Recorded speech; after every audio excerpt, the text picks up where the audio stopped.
La carte QSL confirme le contact. Dante F6 KUF Live. Elle se dessine une fois et se remplit ensuite toute seule au nom de chaque chasseur. L'écran se lit de haut en bas. D'abord l'identité de la carte, puis sa mise en page, avec l'éditeur à gauche et l'aperçu en direct à droite. Le titre de la carte se saisit langue par langue. Français, anglais, espagnol, allemand, italien, portugais, néerlandais. Une langue laissée vide reprend le français. L'image de fond est le visuel de votre carte. On la choisit parmi celles déjà présentes, ou on importe la sienne. 500 kilo-octets au maximum, pour que le portail reste rapide. En dessous, le texte qui figurera en bas de carte, lui aussi traduisible. Regardez sa rédaction. Merci accolade CALLSIGN pour le QSODU. Ces accolades sont des champs dynamiques. L'indicatif, la date, la bande, le mode, la fréquence, l'opérateur, le satellite, le locator et le nom de l'activation. Ils sont remplacés par les vraies valeurs du contact au moment de fabriquer la carte. Vient ensuite la mise en page. Le principe est simple. On ajoute un champ, puis on le glisse à l'endroit voulu sur l'image. La palette est large, indicatif, date, heure, bande, mode, fréquence, report envoyé, report reçu, locator, opérateur, satellite, activation. Et pour les cartes liées à un diplôme, le diplôme lui-même, le niveau, la catégorie, les points, le numéro de série et le rang.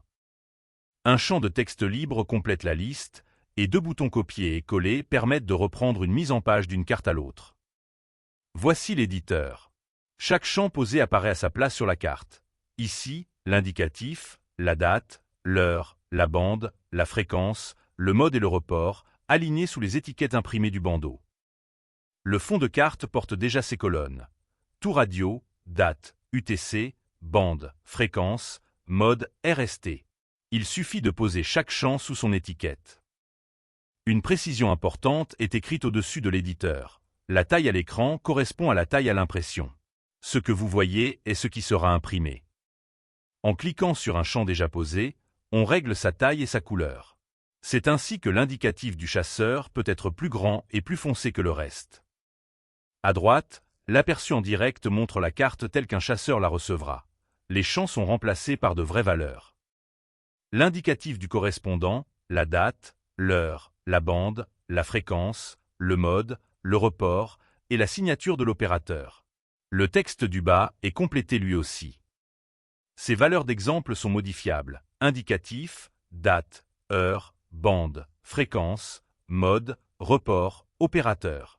On peut donc tester la mise en page avec un indicatif très long avant de publier et vérifier que rien ne déborde. Un bouton enregistre la carte QSL de l'activation. À partir de là, chaque chasseur pourra télécharger la sienne depuis le portail public à son indicatif.